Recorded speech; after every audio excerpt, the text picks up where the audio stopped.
Para sa video na to, magsosolve tayo ng isang board exam problem sa November 2009. So, under to sa subject na Math and Surveying. So, basahin na natin yung sample problem natin. The sides of a triangle are 10 cm, 14 cm, and 8 cm long. Find the value in degrees of the smallest interior angle. So, ito yung figure ng sample problem natin. Ito yung mga dimensions ng sides. So, magkaiba sila ng sides. No? So, walang equal na side. Pag ganito, ang smallest angle natin is opposite siya ng smallest na side. So, ito yung hinahanap natin na angle. No? This is alpha. So, ito yung smallest angle. Yun yung required. So, pag ganito, meron tayong given na dalawang sides. Tapos, unknown yung angle in between na gagamitin natin na solution dyan ay yung cosine law.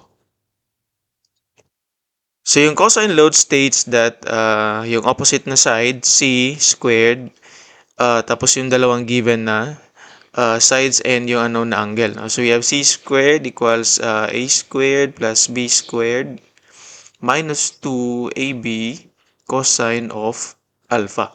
So, ito yung magiging equation natin. No? Isulat lang natin dito yung mga given. So, we have c, that's the opposite side. No? We have 8 squared.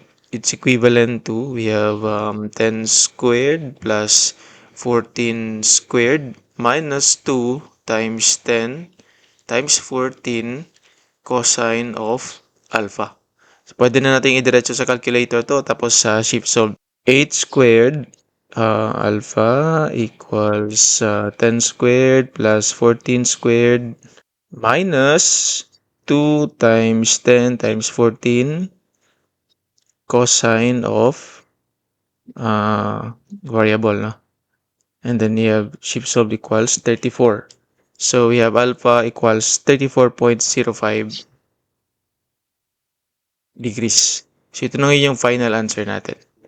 Madali lang, no? One-liner lang yung solution natin. Okay? So I think ito na yun, no? Para sa sample problem. And see you again sa mga next sample problems natin. And thank you again for watching.